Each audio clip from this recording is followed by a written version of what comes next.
आदरणीय बंधुओं, माताओं व मेरी प्यारी बहनों, राधे राधे। आपका हमारे इस YouTube चैनल पर बहुत बहुत स्वागत है। बंधुओं, आज हम इस वीडियो में भगवान श्री हरि की एक ऐसी कथा सुनेंगे जिसे सुनने सुनाने से, हरि कृपा से संपूर्ण तीर्थ यात्रा करने जितना फल प्राप्त होता है। कथा सुनने के बाद यदि आप हमारे चैनल पर नए हैं तो कृपया हमारे चैनल को सब्सक्राइब करें, बेल आइकन को प्रेस करें ताकि हमारे वीडियो की नोटिफिकेशन सबसे पहले आप तक पहुंचे। वीडियो को शेयर व लाइक भी जरूर करें। प्राचीन कथा के अनुसार एक नगर में हरिहर नाम के एक ब्राह्मण अपनी पत्नी के साथ रहते थे। ब्राह्मण भगवान श्री हरि के भक्त थे। वे लोगों को श्री हरि की कथाएं सुनाया करते थे और उसके बदले में उन्हें जो भी दान दक्षिणा मिलती उससे वे अपना गुजारा करते। एक बार ब्राह्मण देव के मन में जगन्नाथ जी के दर्शन की अभिलाषा जागृत हुई, क्योंकि प्रत्येक वर्ष तीर्थ यात्री जगन्नाथ जी के दर्शनों को जाते थे और उन्हें जाता देख ब्राह्मण देव का मन भी प्रभु दर्शन के लिए ललायित हो उठता। किंतु धन की कमी होने के कारण वे जा नहीं पाते थे। इसी तरह कुछ वर्ष बीत गए और ब्राह्मण देव ने थोड़ा थोड़ा करके कुछ धन इकट्ठा कर लिया और भगवान के दर्शन करने घर से निकल पड़े। चलते समय उनकी पत्नी ने थोड़ा बहुत खाने का सामान साथ में बांध दिया।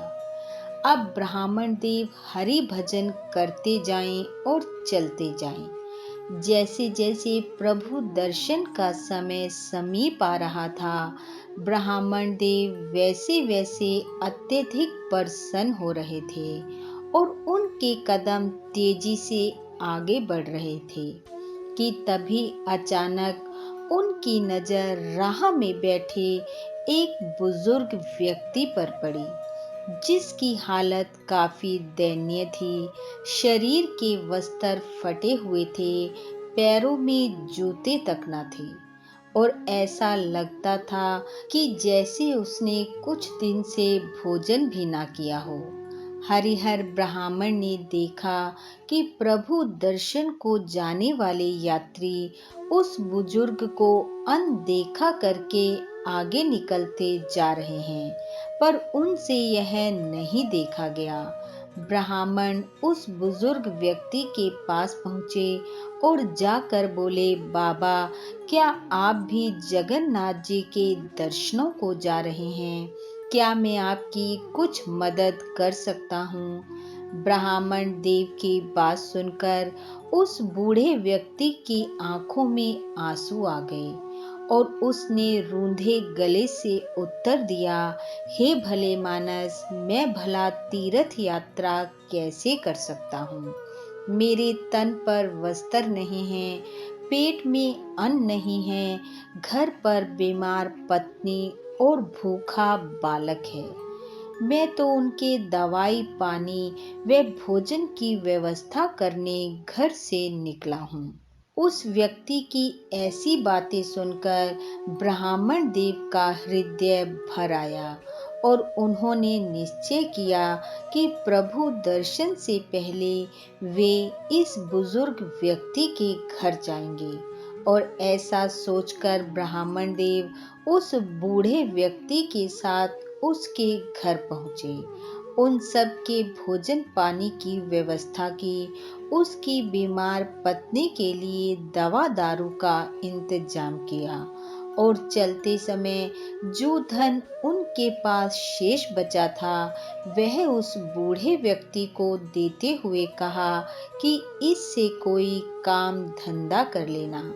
यह कहकर जब ब्राह्मण देव घर से बाहर निकले तो अब उनके पास कोई धन शेष नहीं था और वे अपनी तीर्थ यात्रा बीच में ही छोड़कर अपने घर की ओर यह कहते हुए चल पड़े कि हरि की इच्छा ऐसी ही थी। 2 दिन की यात्रा के बाद जब ब्राह्मण देव घर पहुँचे तो पत्नी ने कहा, आप तो बड़ी जल्दी वापस लौट आए। तब उन्होंने सारी बात अपनी पत्नी को बताई।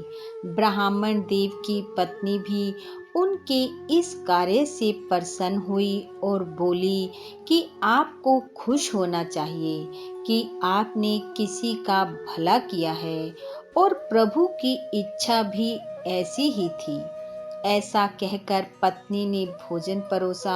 ब्राह्मण देव ने भोजन किया और फिर श्री हरि को याद करते हुए सो गए। रात्रि को सोते समय भगवान श्री कृष्ण ने ब्राह्मण देव को दर्शन दिए और कहा, हे हरिहर उठो, तुम मेरे सच्चे भक्त हो।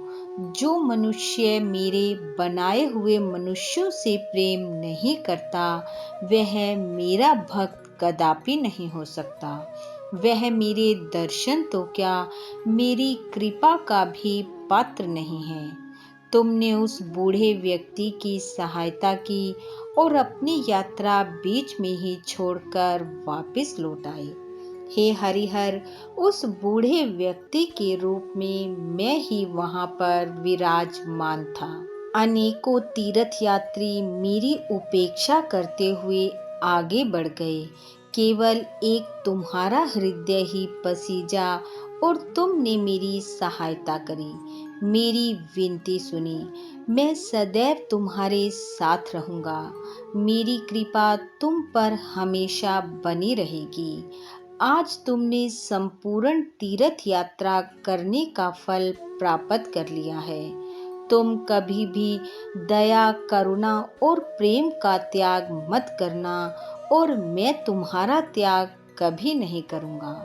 ब्राह्मण देव को ऐसा आशीर्वाद देते हुए भगवान अंतर ध्यान हो गए और ब्राह्मण देव निद्रा से उठकर बैठ गए और बार बार बोलने लगे कि हे प्रभु, आपने मुझे दर्शन देकर संपूर्ण तीर्थ यात्रा का फल दे दिया। बोलो भगवान श्री हरि की जय। बोलो जगन्नाथ जी की जय। बंधुओं, भगवान श्री हरि की कृपा आप व आपके परिवार पर सदैव बनी रहे। आपका घर आंगन खुशियों से महकता रहे। इन्हीं शुभकामनाओं के साथ आप सबका बहुत बहुत धन्यवाद। राधे राधे।